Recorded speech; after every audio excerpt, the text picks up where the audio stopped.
और जब हृदय में रस छलक जाएगा तो विचार समाप्त हो जाएगा, तब विचार होगा ही नहीं। तब क्या होगा? तब केवल आस्वादन होगा। अरे पानी पियोगे कि पानी पर विचार करोगे? और अगर पानी पर विचार करते रह गए तो प्यास बुझेगी।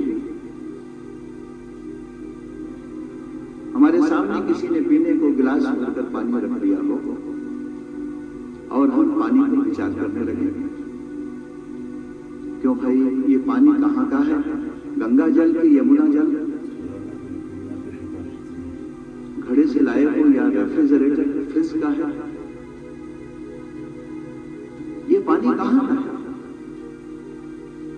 अगर पानी पर प्रश्न करोगे तो कैसे रह जाओगे?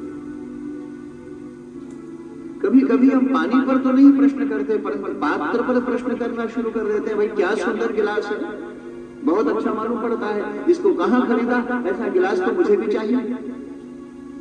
अगर पात्र पर प्रश्न खड़ा हो गया तो भी प्यासे रह जाओगे।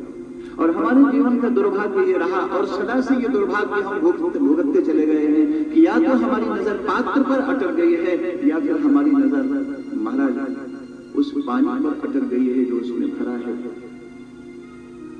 नाना प्रकार के प्रश्नों में हम ऐसे उलझ गए हैं और इसलिए पानी को ही हम सारी जिंदगी अपने विज्ञान में उसका एक्सपेरिमेंट करते हुए विचार करते थक गए हैं, जिसमें कितना ऑक्सीजन और कितना हाइड्रोजन है, और परिणाम ये रहा कि हम प्यासे रह गए हैं। अगर चाहते हो हमारी प्यास बुझे तो पानी के ऊपर प्रश्न करना बंद करो और पात्र के ऊपर प्रश्न करना बंद करो, चुपचाप पी जाओ, प्यास बुझ जाएगी। और पीने में चूक गए और प्रश्नों में उलझ गए तो प्यासे रह जाओगे। ऐसे महाराज अगर श्री राधा और श्री कृष्ण के संबंधों में हम प्रश्न करते चले गए, ये दोनों अलग है कि एक है, तो महाराज कुछ भी हो तुम इतिहास के पंडित कहे जा सकते हो, तुम कोई रिसर्च कर सकते हो, कोई पीएचडी और डीलिट की बड़ी बड़ी डिग्रियां ले सकते हो, पुरस्कार मिल सकता है, स्वागत अभिनंदन हो सकता है, परंतु तुम प्यासे रहोगे पूरी जिंदगी, तुमको वो रस नहीं मिल सकता। तुम उस रस के आस्वादन के सौभाग्य से वंचित हो जाओगे। इसलिए भगवान कृष्ण द्वैपायन व्यास ने श्रीमद् भागवत जी का प्रारंभ करते हुए साफ साफ कह दिया, बड़ी ईमानदारी से कह दिया कि महाराज कौन यहाँ आए श्रीमद् भागवत जी की कथा में? मुहुरहो रसिका भुवि भावुका। भावुक माने जिसका हृदय है, जिसका हृदय प्रधान है। हे भावुक, हे रसिक जनों, तुम आओ, तुम्हें निमंत्रण है। ये भागवत जी की कथा का मंडप पंडितों के लिए नहीं है जिनको अपने ज्ञान का अभिमान है, न उन कर्मकांडियों के लिए है जिनको अपने कर्मकांड का अभिमान है। महाराज यह तो उनके लिए है जिनकी बुद्धि ने विश्राम पा लिया है। जहाँ जूते और चप्पल उतारे गए वहीं बुद्धि भी उतार कर चले आए हैं। महाराज बैठे हैं यहाँ पर, केवल हृदय है, केवल रस है, आंखें बरस रही हैं, तन पुलकित हो रहा है, जीवन धन्य हो रहा, क्षण प्रतिक्षण नाच रहे, थिरक रहे, तन भले ही बैठा परंतु अंदर से सब थिरक रहे। महाराज वह भावुक हृदय, रस भाव भरे हृदय से आकर बैठो ना श्रीमद् भागवत जी के कथा मंडप में, तो श्रीमद् भागवत जी की वह महाशक्ति, अंतर गहन निगूढ़ शक्ति, आह्लादनी महाभाव स्वरूपिणी श्री राधा की छवि का दर्शन हो जाएगा, बुद्धि का विचार समाप्त हो जाएगा। तभी तो महाराज भगवान कृष्ण द्वैपायन व्यास ने कहा, भैया पिबत भागवतम रसम, इसे पियो। पहले तो कहा ये फल है, निगम कल्पतरोह गलितम फलम। वेद महाराज साधारण फल थोड़े ही है, ऐसे तो साधारण भी आम का पका हुआ फल और उसे खाओ, कितना सुस्वादु, कितना मधुर, कितना स्वादिष्ट। परंतु अगर कोई स्वर्ग के कल्प वृक्ष का फल प्रकट हो, उस फल का माधुर्य, उस फल का आस्वादन कितना विलक्षण होगा। परंतु अगर कोई ऐसा जीवन में सुयोग और सौभाग्य बने कि महाराज संपूर्ण वेद जो श्री भगवान की अपनी श्वास है, श्री भगवान की सांसें हैं, ये वेद श्री भगवान के श्वास रूप में यह जो वेद है, अगर वह वेद ही कभी कल्पवृक्ष बनकर प्रकट हो जाए और उनमें से कोई फल प्रकट हो तो उस रस के माधुर्य का महाराज क्या सीमा होगी। और इसलिए श्रीमद् भागवत जी की कथा कोई साधारण नहीं है। भगवान के श्री भगवान की अपनी श्वासें वेदों के रूप में प्रकट हुई और वेदों में भी जब एक रस निचुड़ा और वह रस निचुड़कर श्रीमद् भागवत जी के रूप में साकार हो गया और उसे भी जब भगवान शुकदेव ने अपने अधरों पर धारण किया, अपने भाव भरे रस में डुबो डुबो कर भक्तजनों को परोसना शुरू कर दिया तो लोग उन्मत्त और पागल होते चले।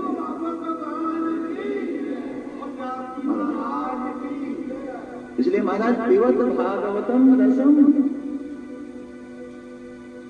कहने को तो फल था परंतु कैसे कहूं इसे फल, क्योंकि इसमें कोई छिलका नहीं है। फल होता तो छिलका होता और छिलका होता तो छिलके को उतार कर फेंकना पड़ता, परंतु श्रीमद् भागवत जी में कोई छिलका है जिसे उतार कर फेंकोगे? कौन सा विचार, कौन सा सिद्धांत, कौन सा दर्शन, कौन सा आख्यान उपाख्यान, कौन है जो हमारी जिंदगी को साकार नहीं कर रहा और हमारे जीवन का समाधान नहीं बन रहा? इसलिए श्रीमद् भागवत जी के कौन से अंश को उतार कर फेंकोगे? महाराज साधारण जो फल है उसमें गुठली भी तो होती, गुठली तो फेंक दोगे ना, परंतु श्री भागवत जी में, भागवत जी के रूप में जो दिव्य फल प्रकट हुआ उसमें कौन सी गुठली, क्या फेंकोगे? और जब गुठली ही नहीं है और जब छिलका ही नहीं है तो महाराज भले ही कहो फल परंतु है तो रस, इसलिए पी जाओ। पिबत भागवतम रस, पी जाओ। कौन पिएगा? अभी बात चल रही थी ना, इतिहास का पंडित तो नहीं पिएगा, भूगोल का तत्व ज्ञानी तो नहीं पी सकता। और बहुत अच्छी बात कही कि महाराज फूल तो खिला है, मकरंद तो उड़ रही है, परंतु जिसके नाक में गंध ग्रहण करने का सामर्थ्य नहीं है उसके लिए चाहे कैसा ही फूल सुगंधित हो और मकरंद बिखरती हो, क्या मतलब है? इसलिए भौरा जो आ गया ना, गंध ग्रहण करने का जिसमें सामर्थ्य है वो उन्मत्त हो, धन्य हो। इसलिए महाराज भौरे की तरह श्रीमद् भागवत जी के माध्यम से श्री राधा रानी के अनंत करुणा कृपा और वात्सल्य का पुष्प खिल उठा है, उनकी कृपा की मकरंद बाहर फैल रही है, तुम भौरे बन जाओ। श्री भागवत जी के रूप में भागवत जी के पनघट पर रस बरस रहा है भगवान श्री कृष्ण और श्री राधा रानी के रूप में। महाराज उस रस को पीने के लिए तुम प्यासे होकर आ।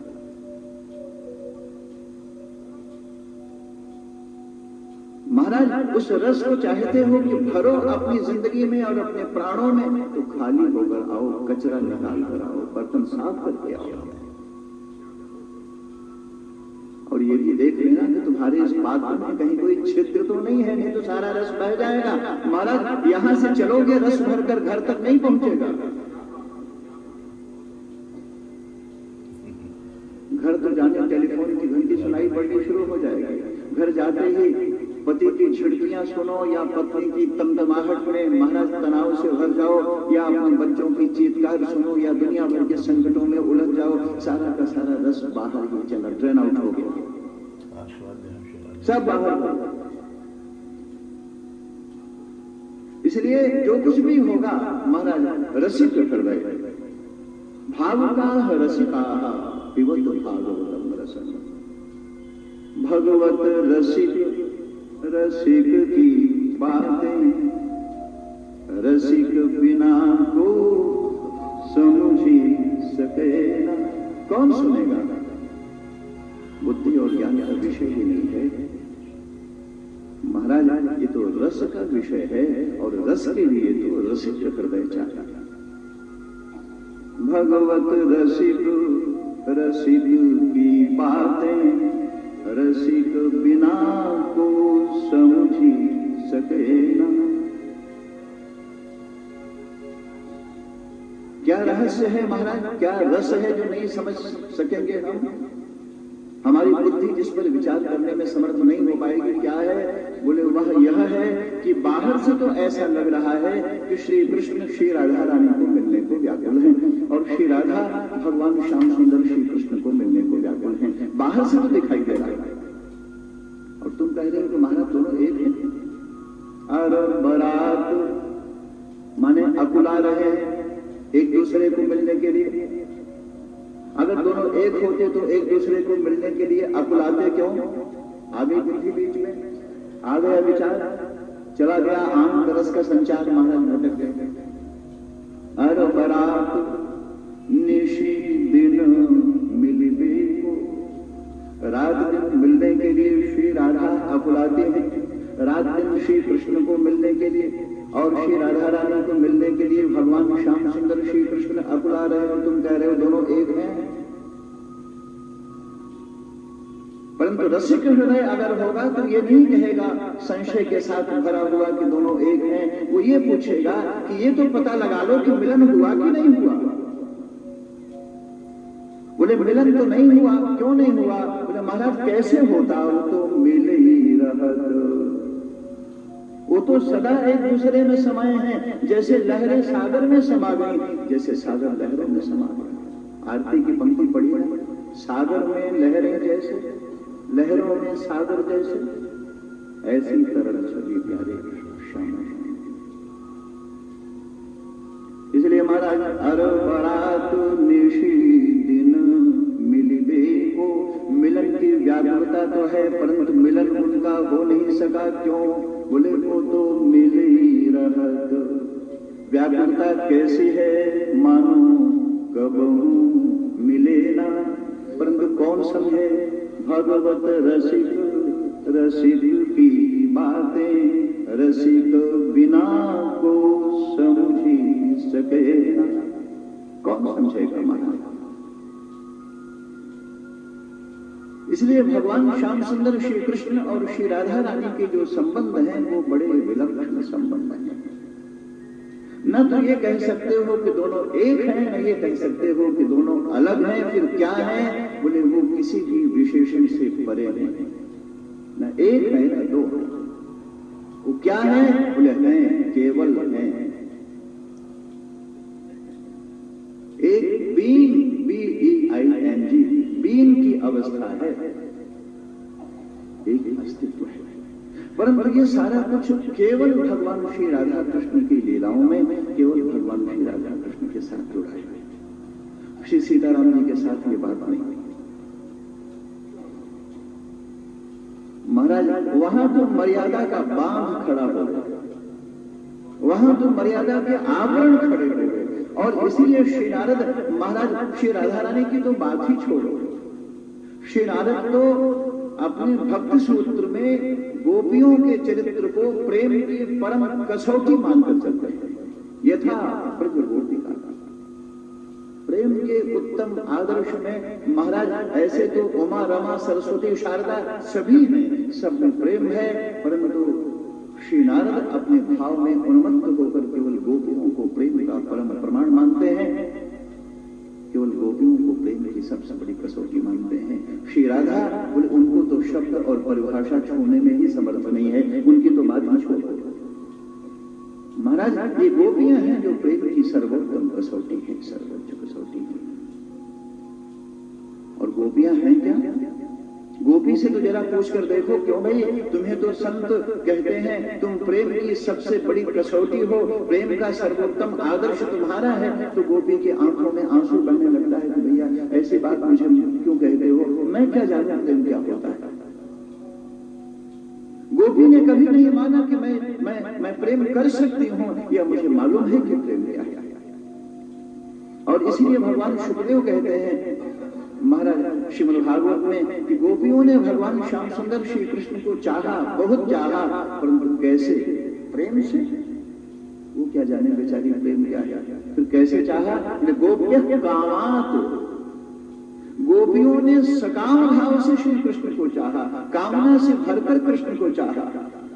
और नारद नाच रहे हैं कि इतना बड़ा प्रेम का दूसरा कोई उदाहरण नहीं है, इतना बड़ा प्रेम का दूसरा कोई आदर्श नहीं है। तो महाराज जिन गोपियों की कामना इतना पवित्र हो सकती है कि नारद जैसा संत प्रेम की सर्वोत्तम कसौटी मान रहा हो, उनके प्रेम के लिए कौन सा शब्द कहा जा सकेगा? उनके प्रेम की क्या सीमा होगी? जिसकी कामना इतनी पवित्र है,